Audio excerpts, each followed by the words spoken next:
Rasulullah sallallahu taala wa nafa'ana bihi amin radhiyallahu anhu.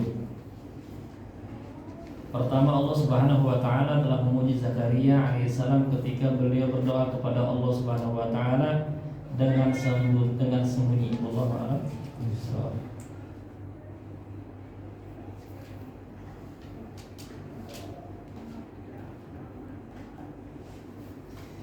Alhamdulillah, kita bersyukur kepada Allah Subhanahu wa taala di malam hari ini Allah kumpulkan kita, Allah gerakkan hati kita untuk sama-sama kita bermuajahah, bersilaturahmi, sekaligus kita niat untuk i'tikaf di majlis ini dengan harapan Allah Subhanahu wa taala anugerahkan kepada kita ilmu yang bermanfaat, ilmu yang berkah dunia wal akhirah. Allah kabulkan hajat kita dunia dan akhirat kita. Allah kabulkan segala apa urusan-urusan dunia kita dimudahkan Allah Subhanahu wa taala. Allah wafatkan kita semua dalam keadaan husnul khatimah, dalam mengucapkan kalimat la ilaha illallah Muhammadur Rasulullah. Salawat dan salam terima curahkan kepada junjungan Nabi kita Muhammad sallallahu alaihi wasallam. Semoga kita selalu umat yang mendapatkan syafaat semuanya terwujud ya amin ya rabbal alamin. Di malam hari ini di dalam kitab Adabul Insan fil Islam kita masih membahas tentang adab berdoa kepada Allah Subhanahu wa taala. Adab minta kepada Allah Subhanahu wa taala. Kalau saja kita minta kepada orang yang punya kelebihan rezeki, kalau kita saja minta kepada orang yang kita butuhkan, maka kita memiliki adabnya, memiliki etikanya. Salah satu bagaimana cara minta kepada orang lain. Tentunya harus punya pakaian yang bagus dulu. Kemudian pakai tutur kata yang bagus. Kemudian kata-katanya struktur, ditata rapi. Itu manusia. Nggak bisa minta manusia dengan sembarang kata atau dengan berpakaian cemang-ceming, nggak bisa. Dan kalau meyakinkan orang yang kita minta tolong, maka apa yang kita minta insya Allah diberikan. Begitupun ketika kita sebagai hamba kepada Allah Subhanahu wa taala, kita diperintahkan oleh Allah Subhanahu wa taala untuk minta kepadanya dalam kalimatnya ud'uni astajib lakum. Berdoalah kalian kepadaku, mintalah kalian kepadaku, niscaya doa-doa kalian akan kabulin.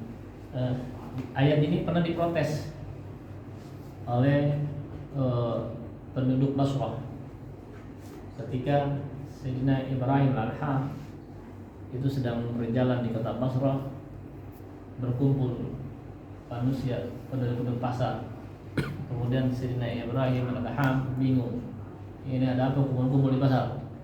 Salah satu di antara mereka menjawab, sesungguhnya di kampung kami itu sedang musim kekeringan.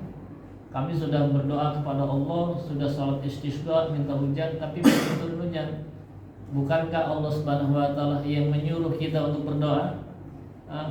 Kenapa doa kami itu belum dikabulin juga sama Allah Subhanahu wa taala? Kenapa? Ud'uni astajib lakum, bukankah itu dalilnya? Sayyidina Ibrahim al-Adham mendengar pertanyaan dari salah satu penduduk Basra itu tersenyum. Terkadang kita juga begitu. Kita berdoa pun udah lama, kita berdoa pun udah khusyuk dengan doa yang sangat, tapi kok doa kita belum dikabulin juga ya? Ada apa?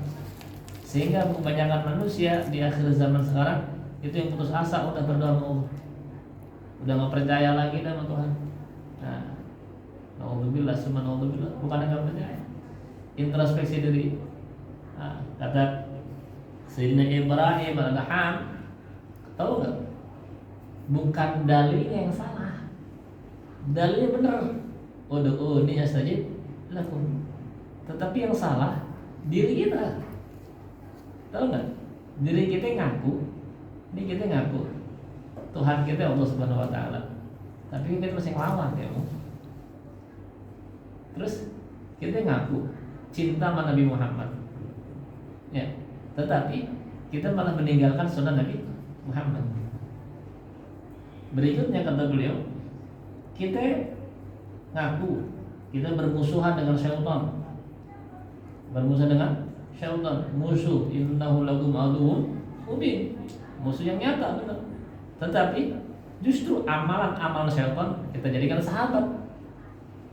Kita praktekin amalan syaitan, mencaci maki orang, menghina orang, mengambil hak orang lain, merugikan orang lain, gitu kan. Dendam sama orang, iri sama orang, itu kan syaitan. Sombong, syaitan.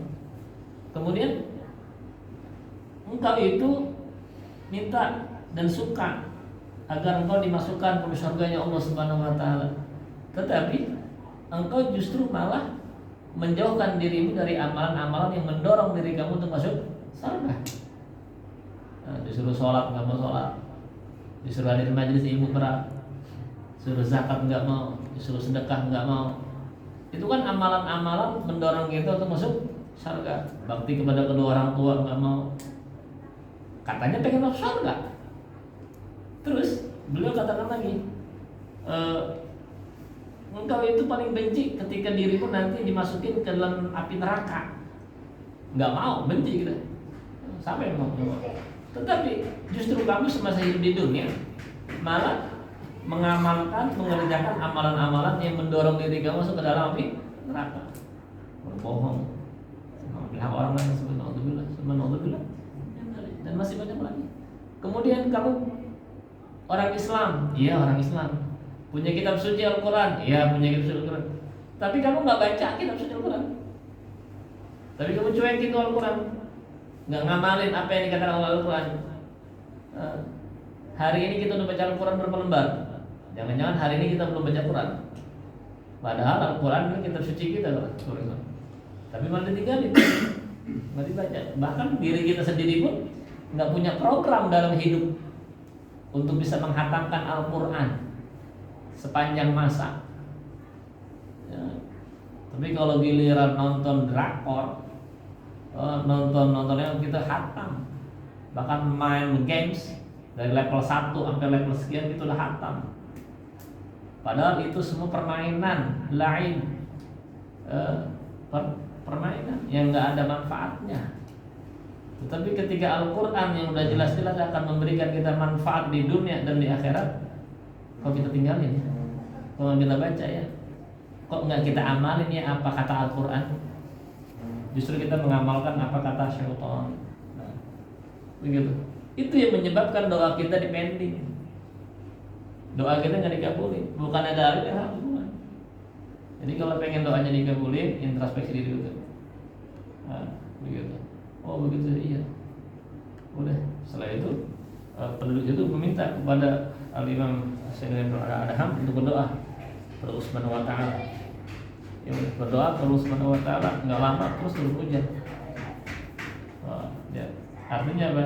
Artinya kita diwajibkan untuk meminta doa kepada seseorang yang alim, kepada guru kita, kepada ulama.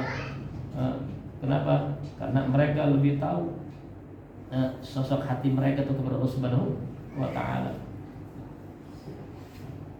Allah. Bahkan sekelas Sayyidina Umar bin Khattab saja dan sekelas Sayyidina Ali bin Abi Thalib saja itu masih diperintahkan untuk minta doa kepada Qais Al-Qarni. Bahkan sekelas Nabi Muhammad dah, ketika Sayyidina Umar bin Khattab ingin melaksanakan ibadah umrah dan ibadah haji, itu Rasulullah SAW minta doa kepada Sayyidina Umar bin Khattab. Bisa manusia yang paling mulia, bisa saja kan? Enggak begitu Nabi, langsung aja doa Nabi langsung kabul dijawab. Oh tapi bukan itu, Nabi lagi ngajarin, Nabi lagi ngajarin kita. Jangan sungkan-sungkan minta doa sama siapa aja. Kita nggak tahu dari mulut siapa tuh doa akan digabulin oleh Allah Subhanahu wa taala. Dan Nabi ngajarin kedua, jangan pernah sombong. Jangan mentang-mentang punya udah kedudukan tinggi, punya kehormatan, punya kemuliaan di masyarakat, terus nggak butuh dengan doa orang lain. Emang kalau mati bisa gotong diri? Kan enggak. Emang kalau mati bisa gali kuburan sendiri? Kan butuh pertolongan orang lain. Makanya kita dianjurin senantiasa ketika kita bertemu dengan siapapun untuk minta doa bersama. Kepada yang kita pandang rendah martabatnya, minta doa. Kita nggak tahu, mungkin itu salah satu wali bin auliyaillah. Siapa sangka Qais Al-Qarni yang disebut-sebut oleh Rasulullah SAW doanya mustajab, tetapi disangka oleh penduduk Al-Qarni di kota Yaman itu beliau digelar sebagai orang yang gembel, miskin, bajunya compang-camping.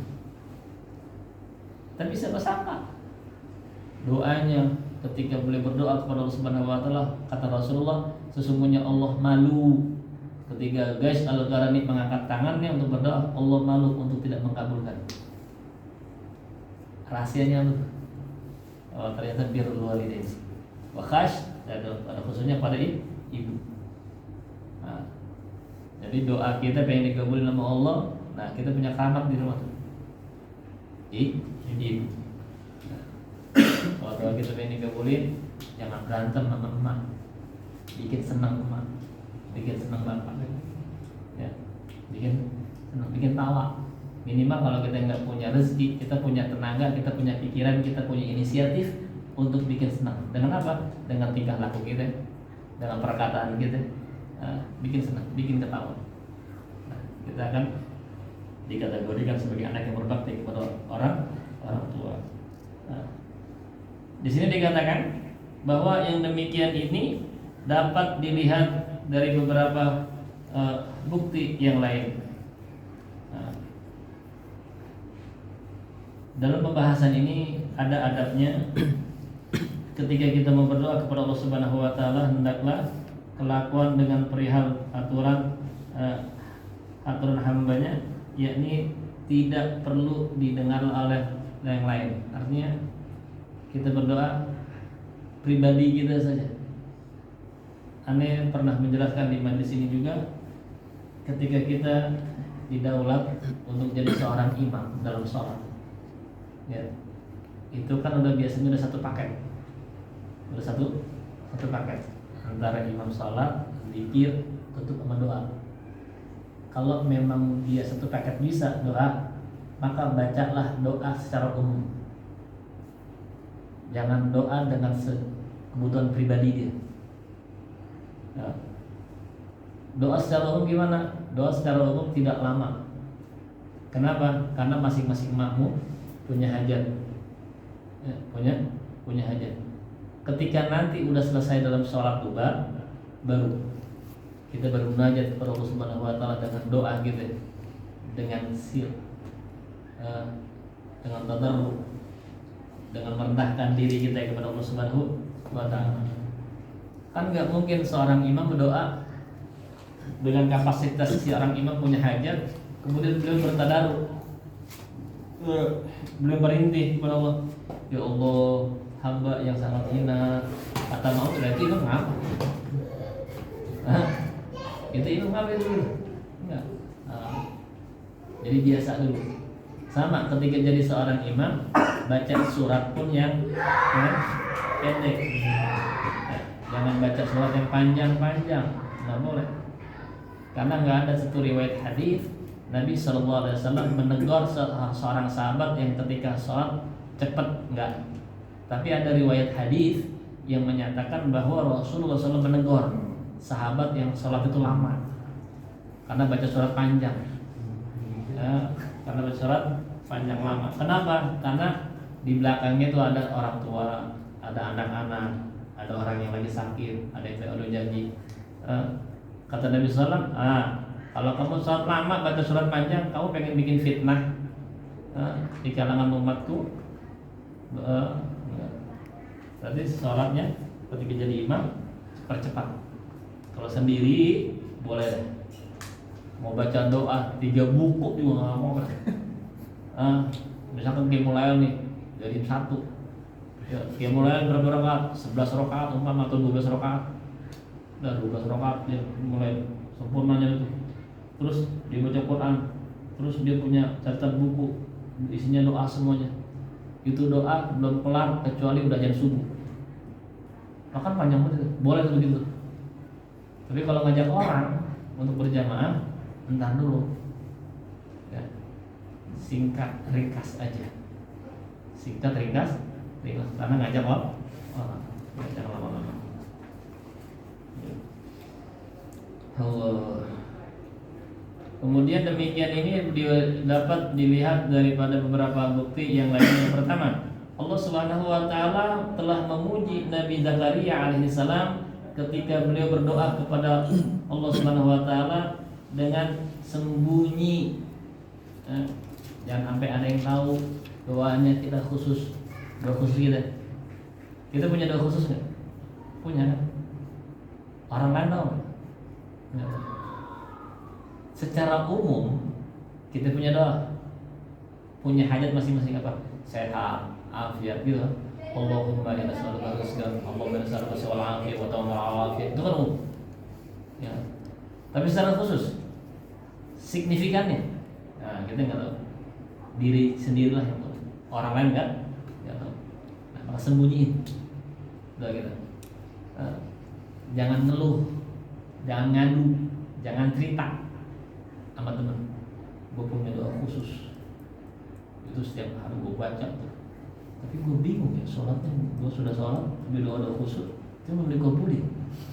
Ya. Apa Allah akan dengar kalau itu? Nah, jadi fitnah. Nah.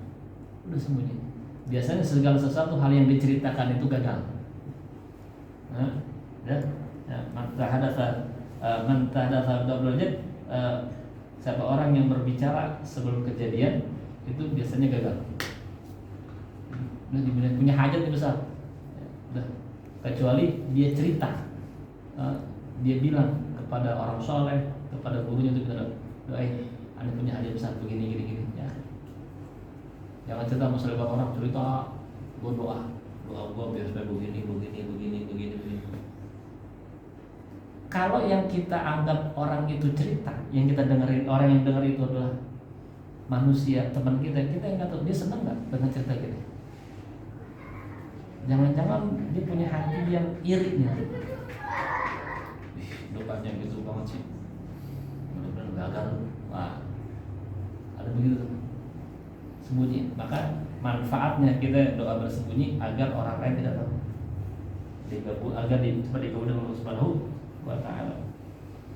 Biasanya yang gagal itu orang lain kebanyakan tahu. Gagal. Gagal. Allah sembunyi perlahan dan tidak terdengar suaranya oleh orang lain. Artinya terdengar dengan suara kuping sendiri, doa sendiri.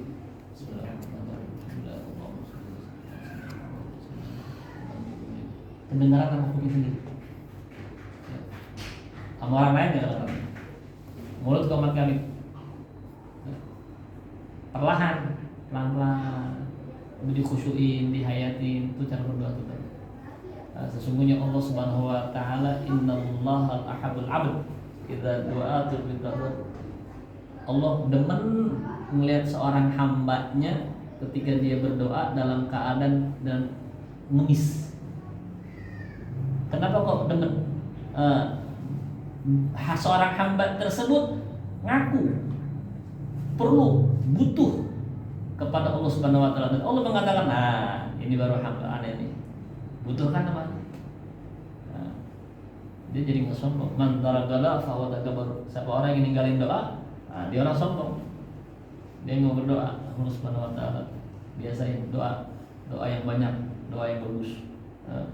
Doanya terutama prioritaskan doa untuk akhirat. Ya gitu. Jangan doa dengan urusan dunia. Tidak terdengar hal lainnya seperti diterangkan di dalam firman Allah Subhanahu wa taala, "Dzikrul rahmati rabbika 'abdahu Zakaria." Dzikrul rahmati Allah. Telah disebutkan rahmat Tuhannya oleh seorang hamba aku, kata Allah Subhanahu wa taala. Oleh seorang hambanya, siapa? Zakaria.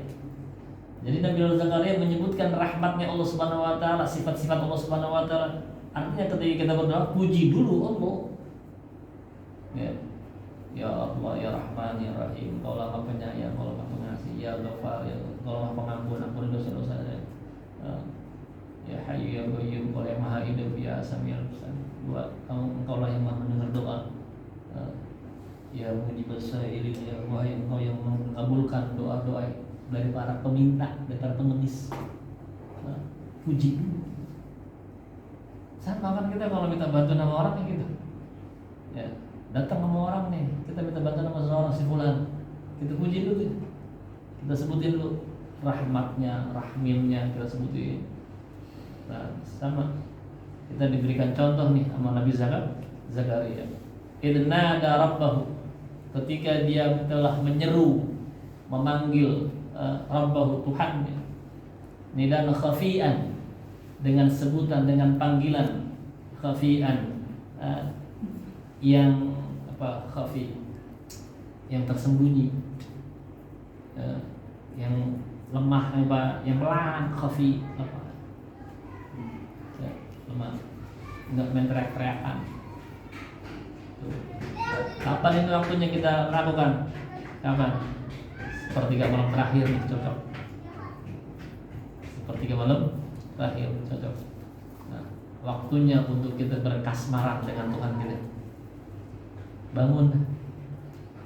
Itu disebutkan siapa orang yang bisa menjaga 4 waktu, maka Allah akan menjaga waktu-waktunya yang lain dalam hidupnya. Dia jaga betul nih, dia perhatian betul nih, dia isi walaupun cuma sesaat aja. Dengan banyakin taat, dengan banyakin istighfar, dengan banyakin sholawat, dengan banyak baca Quran, zikir Allah Subhanahu wa taala. 4 waktu. Waktu yang pertama yaitu waktu sebelum fajar, sepertiga malam terakhir. Subuh sekarang jam berapa? 4:30 lewat. Ya. Dia bangun jam 4. Ya. Jam 4:10 udah rapi. Nah, dia punya waktu sekitar 20 menit. Udah, dia mulai baca zikiran ya Hayyu Qayyum. Terus dia pelihara di istiqomah itu. Dikerjain. Itu yang pertama. Yang kedua, dia pelihara betul, dia jaga betul, dia hidupkan betul waktu setelah sholat subuh sampai syuruq. Kan agak lama ya, kurang lebih hampir sejam, kurang lebih ya, hampir sejam. Nah, nggak lama. Coba lah, habis sholat subuh, dzikir ba'da sholat, kemudian baca daripada azkar ba'da subuh, kemudian tambahin lagi dengan dzikiran baca surah Waqiah, surah Ar-Rahman, kemudian baca lagi Al-Quran sampai syuruq, selesai. 2 tuh. Jadi kalau habis sholat subuh jangan tidur lagi, tahan ini mata, tahan. Ya. Kemudian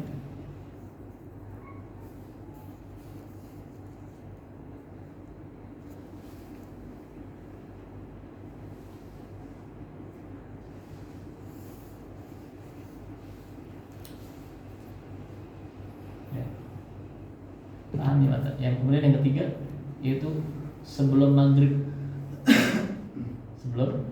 sebelum maghrib udah ada di mushola, pikiran Rabbana zalamna anfusana wa in taghfir lana warhamna lanakunanna minal khasirin. Yang keempat setelah maghrib sampai isya, sesaat, jangan sampai isya dah kelamaan, sesaat aja. Habis maghrib baca Quran minimal 2 lembar minimal.